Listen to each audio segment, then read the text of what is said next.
What is up, YouTube?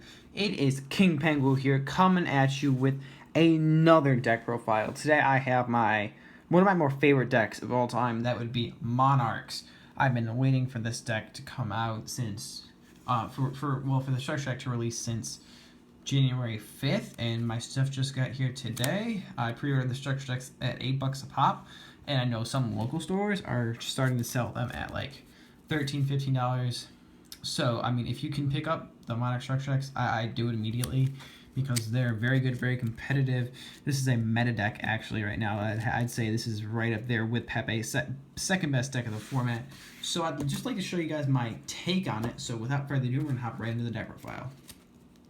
And another reason, and it's also probably one of the cheapest, best decks you can get right now because it does not require an extra deck. So without further ado, we're going to hop right into the deck profile. We got, first up, Triple Erebus. I'm going to be explaining my card choices as we go along. So, Erebus.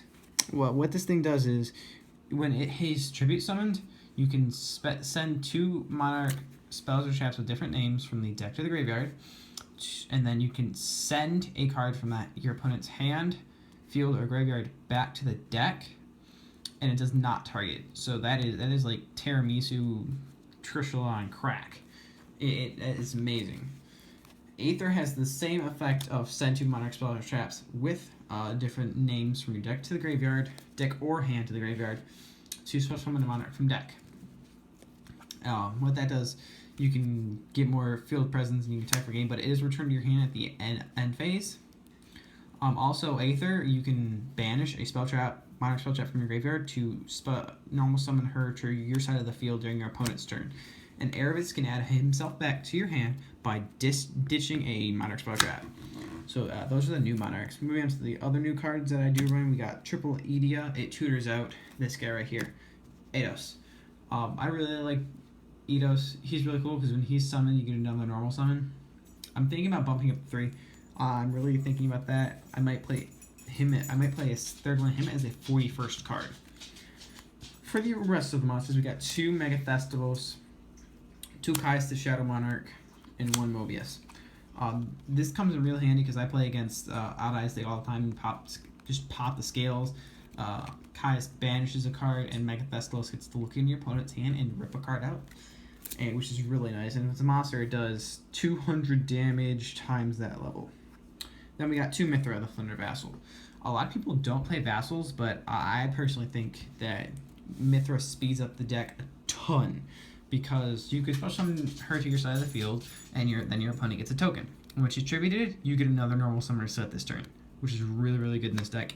You can just go, what I did was I still summoned Mithra, tributed for Mobius, then tributed for Caius. And pretty much won from there on.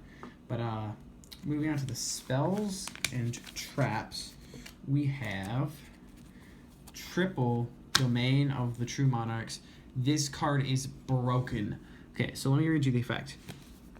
Let's see if it'll focus up here. Yes, no, maybe so. No? Okay, well, let me just read it to you then. While I have no cards in my extra deck, and I'm the only player who controls a tribute summon monster, my opponent cannot special summon monsters from the extra deck. If a tribute summon monster attacks a opponent's monster, gains any sort of attack during damage step only, and then you can reveal a Mega Monarch in hand, and its level is decreased by 2. So you can make your Mega Monarchs level 6 that only require 1 tribute. This card is just amazing. It locks out a ton of decks. This is like, you get this out with a tribute summon monster in like a March, you win against Pepe automatically. Unless they have outs to it, but a lot of Pepe aren't maining spell trap outs. So this can like be an instant win. Then we got Triple Pantheism. What this does, it's a Destiny draw. Ditch a Monarch spell trap, draw 2. And when it's engraved, you can banish it, reveal 3 Monarch spells and traps from your deck. Your opponent adds 1 to your hand. So, I mean, what you can do with this, a little cute combo is, say you open up these 2. You activate this, ditch this, draw 2, right? Then this, you can banish Monarch spell trap from your graveyard, special summon it. But what you do is you banish this, get whatever you want. Say it's like a Tenacity, you activate Tenacity, get this to hand. Then you have Tenacity, which is fuel to summon this on field, and a Monarch. And that's pretty solid board at that point. Then we got Triple Tenacity of the Monarchs. This is your search card. Reveal a Monarch. Reveal a monster in hand with Monarch stats, and you get to search Monarch spell trap. There you got triple the Monarch Stormforth. This card's pretty MVP. You get treat one of your opponent's monsters as if you controlled it. This plus Aether equals... Oh, it's too good. It's too good. Then we have triple trade-in. I'm going to have to explain this one because a lot of people don't play trade-in. But I do, because sometimes I'll have like a pretty dead hand, just like full of Monarchs, and I want to get rid of a Mega Monarch. Draw 2. This makes the deck so much more consistent.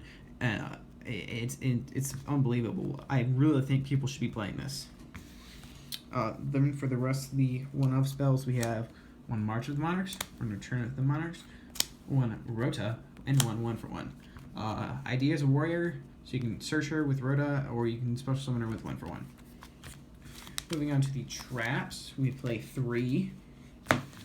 We have triple of the Prime Monarch. So what this card does is once per turn, I can target 2 Monarch spell traps in my graveyard, send them back to the deck, draw a card. And when it's in my graveyard, I can banish a Monarch spell trap, special summon this to my side of the field in defense mode. This is really good. It's tribute fodder. It recycles this deck. This card pretty much makes the deck. So I'm gonna do like 1 or 2 test hands real quick, just to show you guys some crazy. Alright, sorry guys, my device did run out of space, so I'm going. I was like halfway through the showing you guys the hand when it cut out. So I'm just gonna shuffle and redraw and see what we get. Okay, Edia, really good right there. 1/1. Mobius, Monarch Stormforth, and the trade-in. Say we're going second. Okay, Aether. Okay, this is an amazing hand right here. It's really good. So what I would do is I would summon the idea,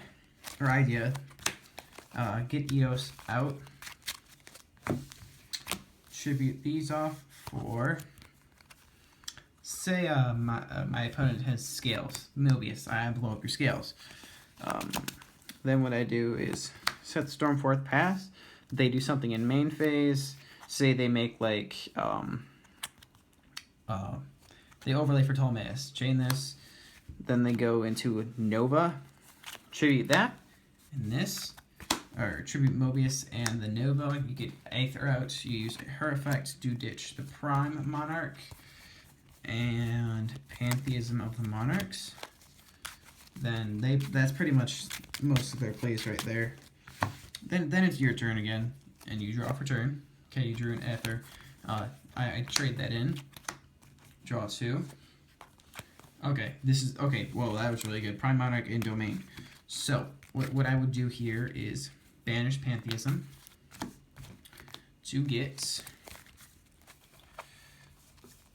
Oh, I'm gonna go triple Tenacity here. Your opponent's going to have to add Tenacity to hand. Oh wait. Okay, yeah, just do that. Add that Tenacity to hand. Then while this is on the field, what you're gonna want to do is activate the Domain. Then you just attack, set the Prime, pass. They do something. You activate Prime Monarch, and you send back the other Prime and the Monarch Stormforth you have engraved. Draw 1. You're not really going to need that, the tribute fodder, because you have Eidos in grave and Idea, so you draw. Pantheism, great. Okay, then it's your turn again. Draw for turn. Tenacity, great. Activate Pantheism, ditch Tenacity, draw 2. Eidos and Erebus, okay, good. Activate Tenacity, reveal this Erebus right here. What I would get would be a March for protection. Pythuses. And okay, then after you have the March on field, normal summon this, activate Domain's effect, make Erebus level 6, tribute that, summon Erebus, use Erebus effect to send, I guess, Stormforth and Prime to graveyard. Send a card from their hand, field, or graveyard back to the deck. Then I will activate the March before you summon that, so if they have a Strike or a Bottomless, you're all good at that point.